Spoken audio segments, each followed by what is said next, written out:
Hi everybody, I'm Amjad Kadri from Ultra IS Prayagraj. आज जिस topic पे बात करेंगे वो टॉपिक है नसबंदी यानी कि स्टेरिलाइजेशन। यहाँ से कई बार सवाल पूछे जा चुके हैं। आइए देखते हैं कि स्टेरिलाइजेशन यानी कि नसबंदी क्या होती है। ये एक गर्भ निरोधक विधि यानी कि कॉन्ट्रासेप्टिक मेथड होता है। देखें, ऐसी विधि जो गर्भ को धारण करने से रोके उसे गर्भ निरोधक विधि कहा जाता है। और नसबंदी या स्टेरिलाइजेशन गर्भ निरोधक विधि ही है। पुरुषों में जब स्टेरिलाइजेशन किया जाता है तो उसे वॉसेक्टॉमी के नाम से जाना जाता है, और महिला में जब किया जाता है तो उसे ट्यूबेक्टॉमी के नाम से जाना जाता है। आइए इसे समझते हैं। और हाँ, एक बात बतलाता चलूं मैं, आपकी एग्जाम में यही दो टर्म पूछे जाते हैं कि वॉसेक्टॉमी का संबंध किससे और ट्यूबेक्टॉमी का संबंध किससे। आइए इसे ब्रीफ में हम देखते हैं कि ये क्या होते हैं।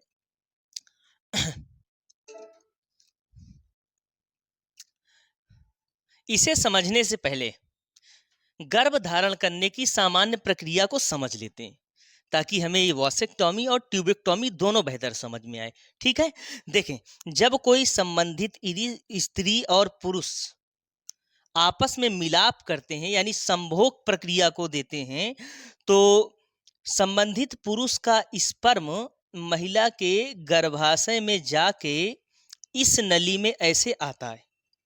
ठीक, और संबंधित महिला का अंडा यानी ओवम इधर से आता है। ये दोनों आपस में मिलते हैं और एक युग्मक का निर्माण होता है जिसे जाइगोट कहा जाता है। क्लियर? यही जाइगोट आगे चलकर भ्रूण यानी कि बच्चे का शक्ल लेता है। तो सामान्य प्रक्रिया को हमने समझ लिया है। अब यहाँ से समझने वाली बात यह है कि यदि पुरुष का स्पर्म महिला के अंडाणु से ना मिलने दिया जाए तो गर्भधारण होगा ही नहीं। अब इसी में एक ऐसा तरीका अपनाया जाएगा जो महिला के अंडाणु से पुरुष की स्पर्म को मिलने से रोक दे। ठीक है, तो आइए देखते हैं ऐसा कौन सा तरीका है। तो पुरुषों में इस तरीके को जो अपनाया जाता है उसे कहा जाता है वॉसेक्टॉमी। क्या होता है वॉसेक्टॉमी? आसान शब्दों में समझें कि स्पर्म का जो फॉर्मेशन होता है ना, इस टेस्टिस में होता है स्पर्म का फॉर्मेशन। क्लियर? अब बना हुआ स्पर्म इस वेंस, इसे वॉस डिफरेंशिया कहा जाता है। इस वेंस से ये आता है और ऐसे बाहर निकल आता है।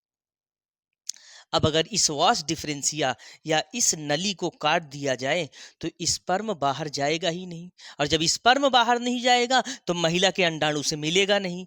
तो इस पार्ट को ऐसे काट दिया जाता है। इसी प्रोसीजर को, इसी प्रक्रिया को वॉसेक्टॉमी कहा जाता है। क्लियर? सवाल सिंपल सा पूछा जाता है कि वॉसेक्टॉमी का संबंध किससे है, तो पुरुष नसबंदी से है। या इसे ऐसे पूछ ले कि पुरुष नसबंदी को किस नाम से जाना जाता है, तो वॉसेक्टॉमी लगाएंगे। आइए देखते हैं महिलाओं में इसे क्या कहते हैं। महिलाओं में इसे बेटा ट्यूबेक्टॉमी के नाम से जाना जाता है। ट्यूबेक्टॉमी में क्या होता है, पहले सामान्य सा समझें कि हर एक महिला प्रति माह एक इग को, अंडे को रिलीज करती है ऐसे, जो आने वाले स्पर्म से मिलकर बच्चे की अस्तित्व का निर्धारण करती है। अब अगर इस पार्ट को मैं काट दूं तो महिला का अंडाणु आने वाले पुरुष के शुक्राणु से नहीं मिल पाएगा। जब नहीं मिल पाएगा तो गर्भधारण होगा ही नहीं। तो ऐसी स्थिति में गर्भधारण नहीं होता है और इसी को महिला में ट्यूबेक्टॉमी के नाम से जाना जाता है। क्लियर? मेरी बात समझ में आ गई? इन दो बातों को, दो टर्म्स को आप याद रखिएगा। वॉसेक्टॉमी जिसका संबंध पुरुष नसबंदी से, और ट्यूबेक्टॉमी जिसका संबंध महिला नसबंदी से। क्लियर?